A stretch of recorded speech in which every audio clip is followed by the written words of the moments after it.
When you think of Medusa, you probably picture the terrifying monster with snakes for hair and a gaze that turns men to stone. But that's not her only story.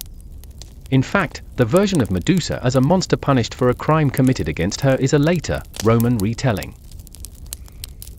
The earliest Greek myths tell a different tale. So what if the monster we think we know was actually a victim, created to cover up a powerful god's crime? This is the story of how a woman's narrative was tragically and violently rewritten. The two Medusas. So, to really get this story, you have to know there are two very different versions of Medusa. The first, and much older version, comes from ancient Greek writers like Hesiod.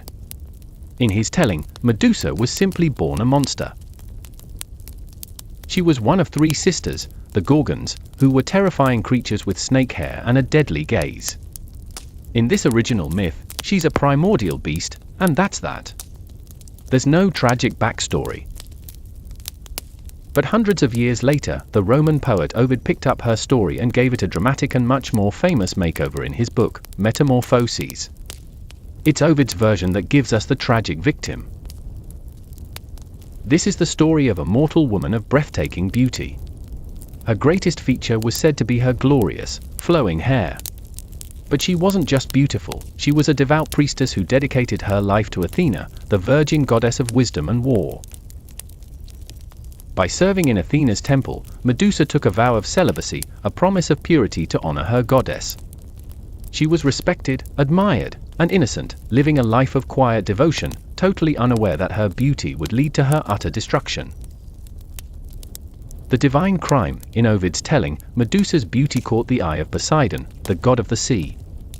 Consumed by desire, he pursued her relentlessly, but she, bound by her vow, rejected his advances. A god, however, isn't used to hearing the word no. Poseidon followed her to the one place she should have been completely safe, the sacred temple of Athena. There, within the goddess's own hallowed halls, he assaulted her. Now, it's worth noting that ancient texts can be ambiguous. Some translations use words like seduced while others say ravished or violated.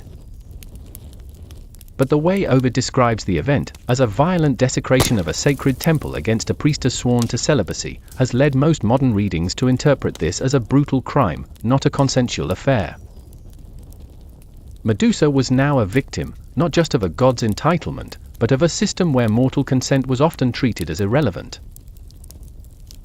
The twisted punishment, when Athena discovered what had happened, she was furious. But her rage wasn't aimed at Poseidon, her powerful uncle and rival.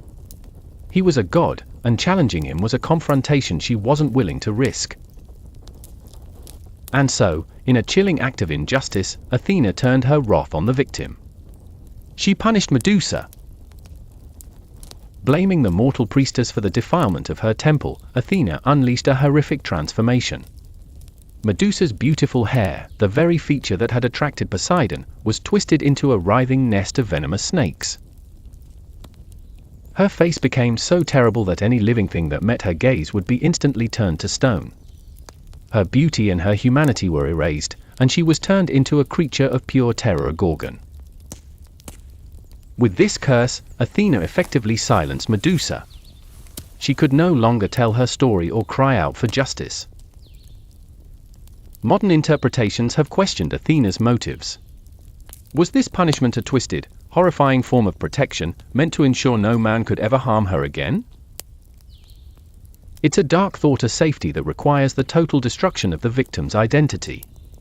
This part of the myth is a powerful example of victim blaming, where the survivor is punished and exiled while the perpetrator faces zero consequences. The lonely exile and a hero's quest. Cast out and alone, Medusa was forced into exile on a remote island. She was no longer a woman, but a legend, a horror story told to frighten children and dare warriors. She was now the hunted, a bounty on her head, a trophy to be won. Her gaze, once the symbol of her curse, became her only weapon for self-defense in a world that wanted her dead. And this is where the hero, Perseus, enters the story. But his quest wasn't exactly noble.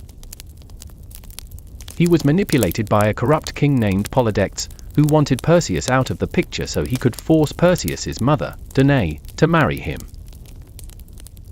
The king commanded Perseus to bring him the head of Medusa, a task he was sure would be a suicide mission. And guess who helps Perseus on his quest? The very gods who orchestrated Medusa's downfall. Athena, the same goddess who cursed Medusa, gave Perseus a mirrored shield to avoid her gaze, and Hermes gave him winged sandals. Perseus wasn't so much a hero fighting a great evil as he was a pawn, sent by the gods to clean up their own tragic mess by killing the victim they created. A tragic end and a lasting weapon, guided by the gods, Perseus found Medusa asleep in her lair. Using the reflection in Athena's polished shield to avoid looking at her directly, he snuck up and beheaded the sleeping Gorgon. In that moment, her tormented life was over. But the exploitation of her body was not. The myths say that from her severed neck sprang two children conceived from Poseidon's assault, the winged horse Pegasus and the giant Chryse. Perseus stuffed her severed head, its petrifying power still active, into a special bag. He then used it as a weapon, turning King Polydectes and his followers to stone. Her head, the very symbol of her suffering, became the hero's ultimate tool. And the final, cruelest irony?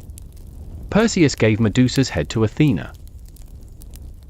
The goddess who had cursed her then mounted the head on her own shield, the Aegis, using it as a terrifying symbol of her power. The victim's pain was now her abuser's armor. Medusa's story was sealed, from maiden to victim, to monster, and finally, to a weapon. Reclaiming Medusa, for centuries, that was her story. She was the monster, Perseus was the hero. But recently, that has started to change. We've begun to look past the snakes and see the woman who was wronged. Feminist thinkers, writers, and artists have reclaimed Medusa, re-examining her myth as a powerful commentary on injustice, victim blaming, and female rage. Her story resonates powerfully in the era of the #Me Too movement, where survivors of sexual violence are fighting to reclaim their own stories. Medusa has become a symbol of defiance. Her gaze, once seen as a curse, is now reinterpreted as a defensive power, the stare of a woman who refuses to be objectified and who can stop aggressors in their tracks. This idea is perfectly captured in Luciano Gabbatti's 2008 sculpture, Medusa with the Head of Perseus, which shows a determined Medusa holding the head of her killer, flipping the script and embodying a long-awaited, symbolic justice. So, was Medusa a monster? Or was she a reflection of the world that created her narrative? Ovid's version of the myth tells of a woman who was assaulted, cruelly punished for it, and then demonized by the very powers that should have protected her. She was turned into a villain to uphold a patriarchal order where the powerful are rarely held accountable. Her transformation from a beautiful maiden to a feared Gorgon is a story of deep injustice. But her modern rebirth as a symbol of female empowerment shows just how much power her story holds. Medusa teaches us that narratives are meant to be challenged, that victims deserve to be heard, and that there is strength in rage, resilience, and the refusal to be silenced. The story of Medusa is complex, with interpretations changing dramatically over thousands of years. What do you think? Was she a monster, a victim, or a symbol of something more? Let us know your thoughts in the comments below. And if you enjoyed this deeper look into mythology, make sure to like and subscribe for more stories that have shaped our world.